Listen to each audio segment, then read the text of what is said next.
In this Adobe Illustrator tutorial, I want to show you how to actually work with smart guides. In the beginning, I told you to turn your smart guides off. You use them when you need them, and now you're going to need them. So I'm going to go to File and New.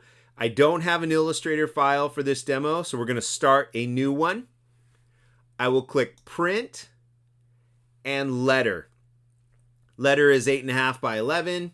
I want to make sure my measurements are actually set to inches, so 8.5 by 11. Got a vertical sheet of paper, and I'll click Create. As always, I go to File and Place so I can trace. Right here in Illustrator, I will go to Chapter 5, Folder 5.1, Nielsen Shapes Logo. Now again, check your options. Make sure there are no check marks. And when you go to Place, just click once on the page.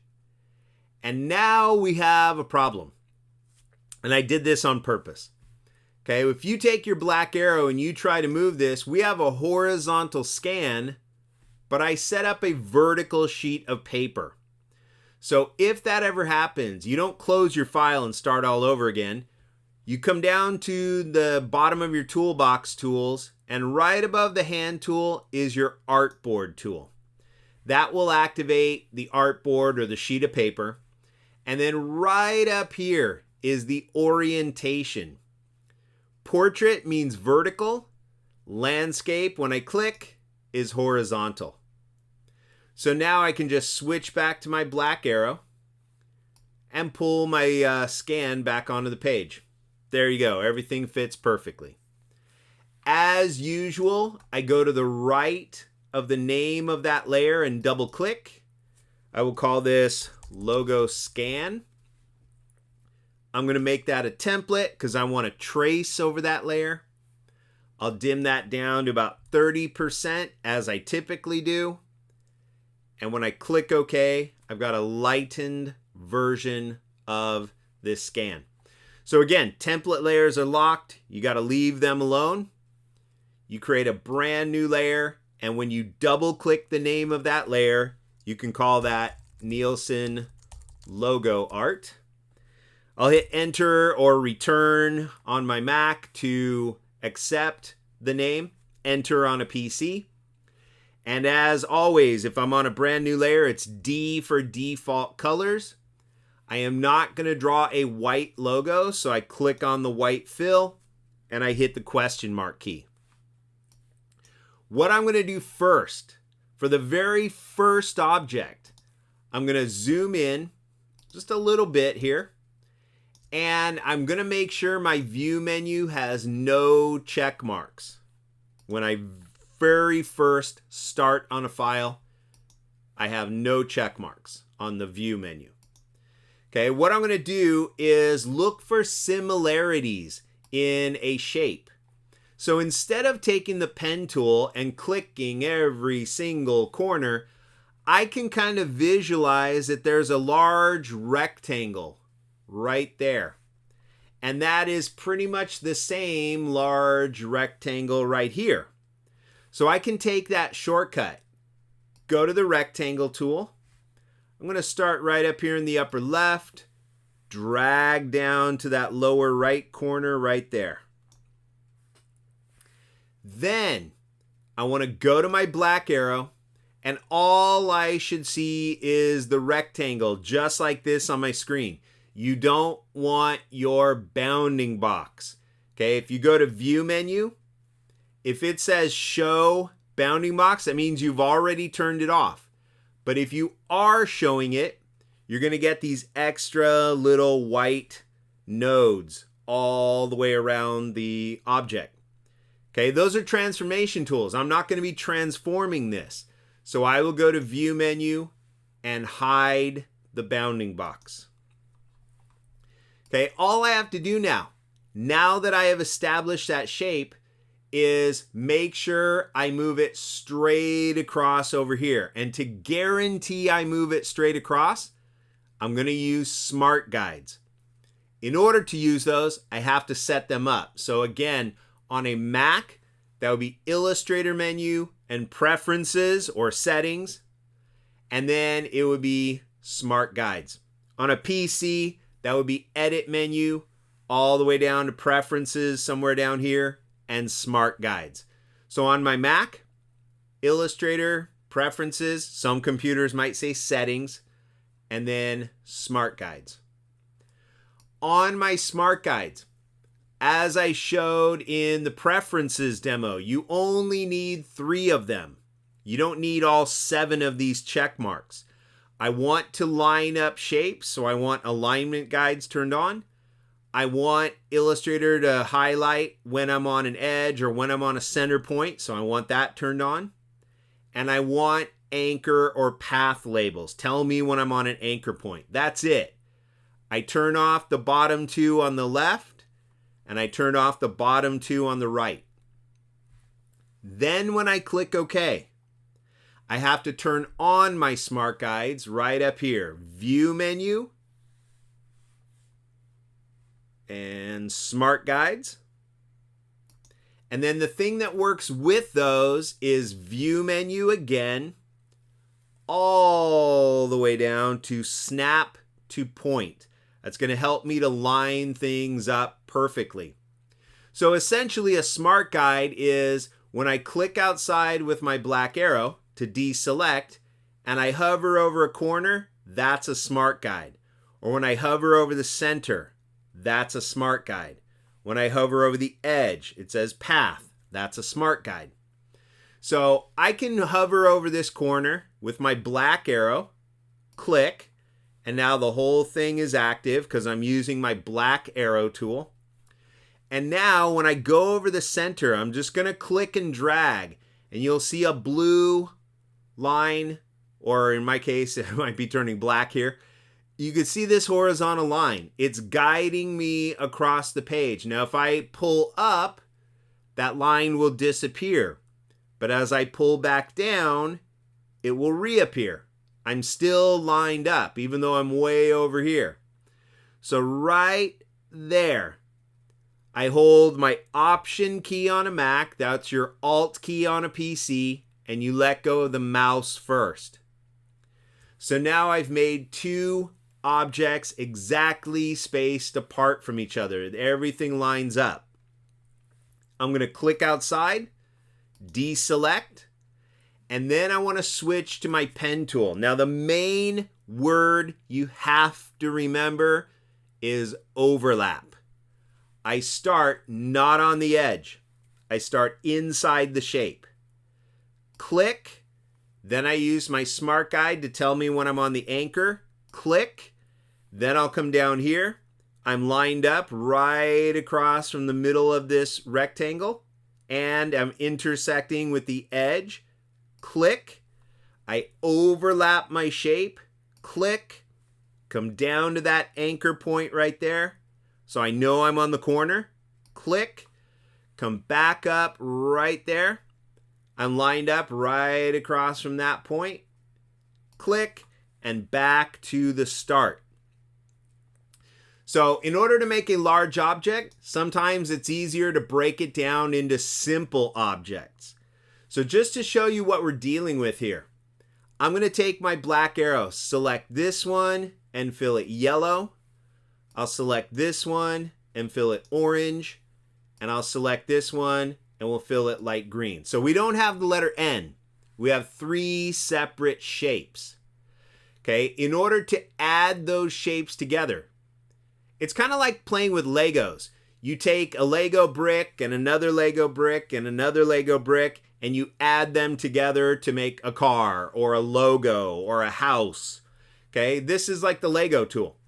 So I'm going to take my black arrow, click and drag and select the shapes that I want to add together. Then I come down here to my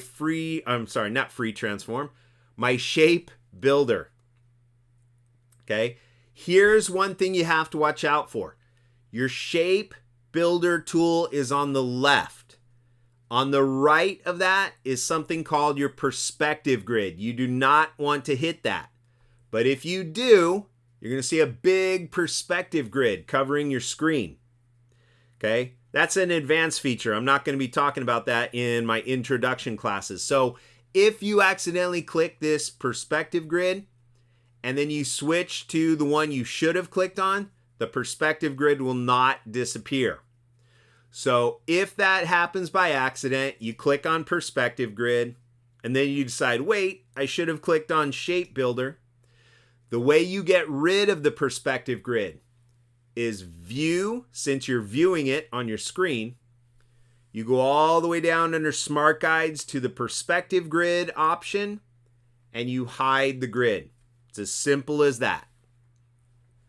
Now we still have all our objects selected, so when I click on my shape builder and I come out, I have a plus. It wants to add shapes together. So as I click and drag, whatever this line hits, it's going to add. So it's going to add this yellow shape to this section of the orange shape, to this section of the orange shape, and add to this section of the orange shape, and add to the green, and they'll all melt together into one. Okay, so let's say I wasn't trying to make it green. If you are on your shape builder, you cannot change the color. See, if I clicked red, it won't change. That's some weird glitch in Illustrator. So in order to change the color, you have to be on your black arrow. You select your shape, then you can change the color. So just be aware of that. I'll make it kind of orange here.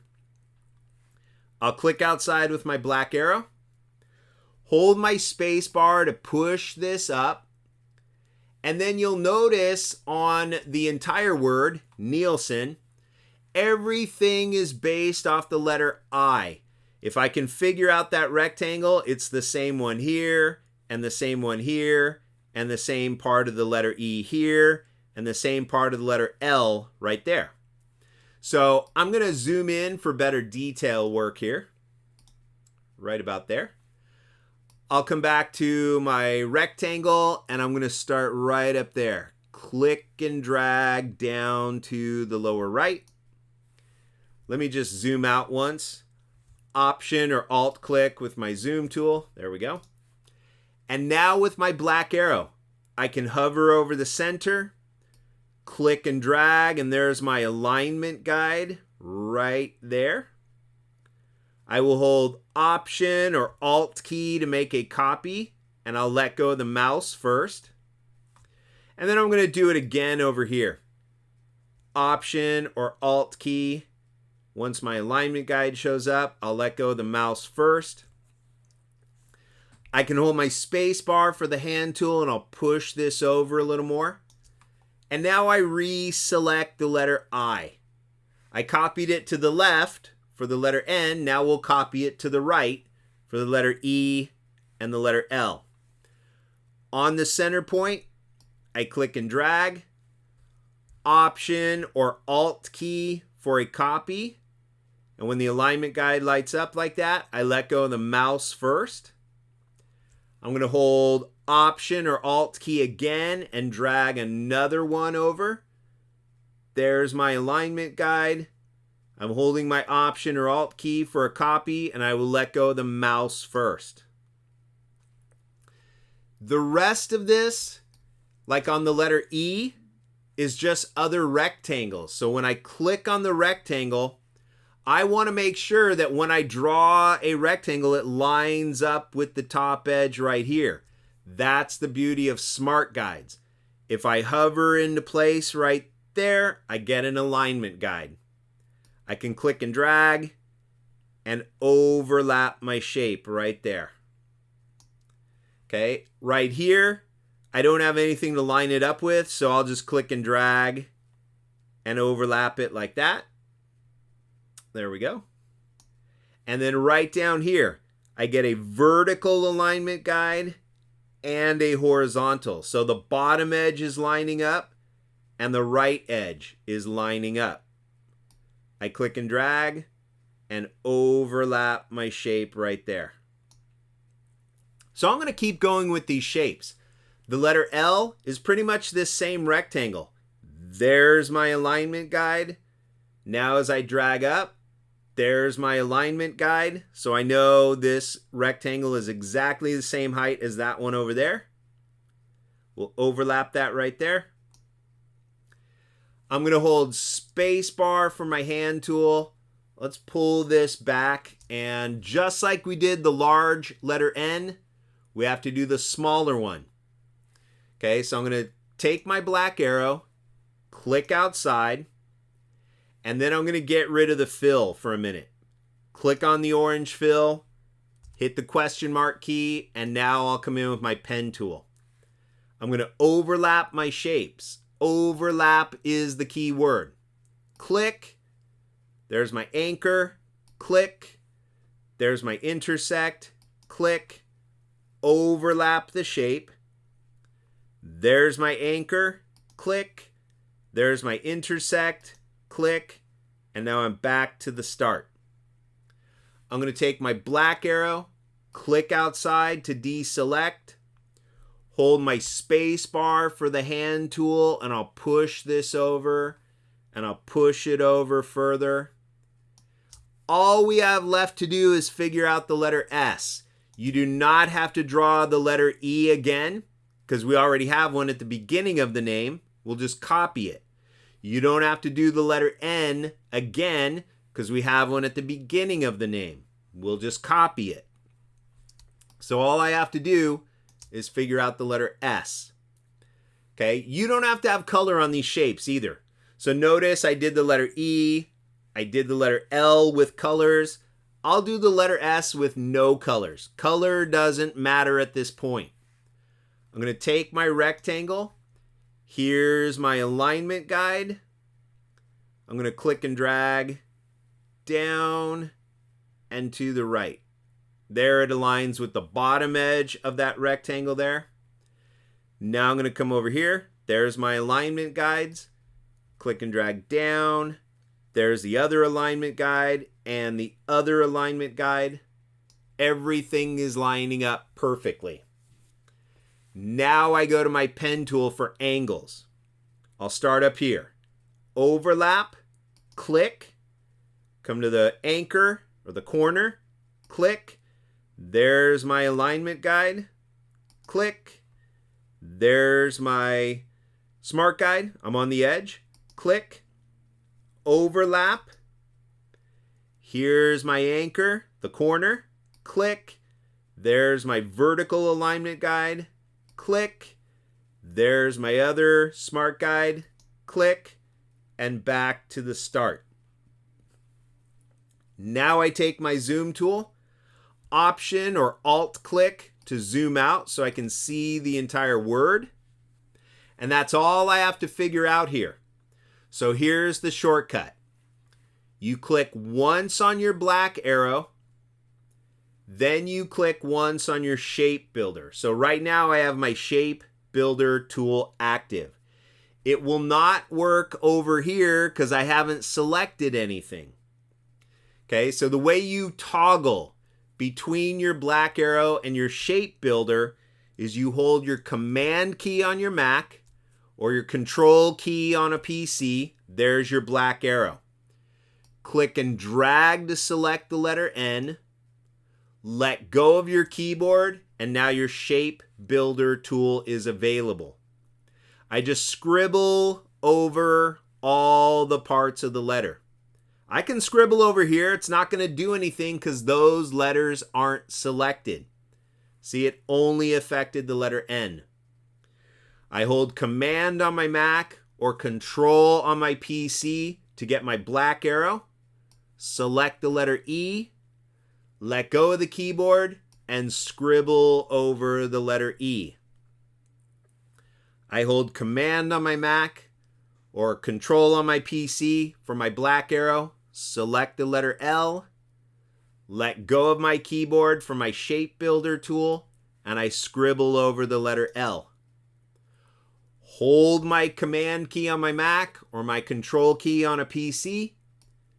Select the letter S. Let go of my keyboard for the shape builder tool to pop up again, and scribble over all the parts. Now I go to my black arrow, I click on the letter E anywhere on the edge, and I'll just take this little anchor right here, pull it to the right. There's my alignment guide, Option or Alt key for a copy, and I let go of the mouse first. Now I take the letter N and do the same thing. Drag it over. There's my alignment guide right there. Option or Alt key for a copy, and I let go of the mouse first. Okay, I can hit Command 0 on my Mac. That would be Control and 0 on a PC to fit page on screen. I don't need my scan anymore, so I'll throw that in the trash. Now I can hit Command A for select all on a Mac. That would be Control A for select all on a PC. And now I just fill it with a color. Doesn't matter what color you fill it with. I don't care. I click on the black outlines, the stroke, hit the question mark key, and now we have a nice, solid, colored logo.